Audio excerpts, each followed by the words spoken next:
Preobrat. TK. Naslov zapisa, ameriške sanje.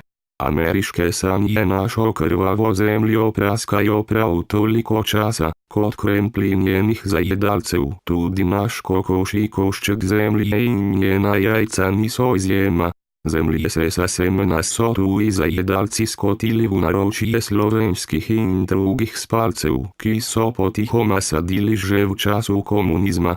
Prvi plevel ameriških sanj je prodrl v razpoke zdravega razuma že desetletja nazaj.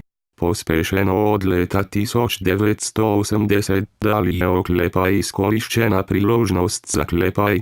Te sanje so v glavah živih mrličev dosegle vrhunec leta 1991, v času, ko so žrtve plevela doživljale nočno moro v navzkrižnem ognju bratskih narodov. Od takrat pa do danes ameriške sanje delavnim ljudem in rodovitni zemlji povzročajo še toliko bolj globoke rane.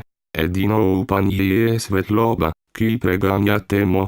Prihaja čas, ko se bodo še tako slepi in gluhi živi mrliči primorani se iz lažnih sanj zbuditi v plevelnato moro, ki jo gojijo medtem, ko blodijo in tavajo v temi. Erik Valla, 7.2.2012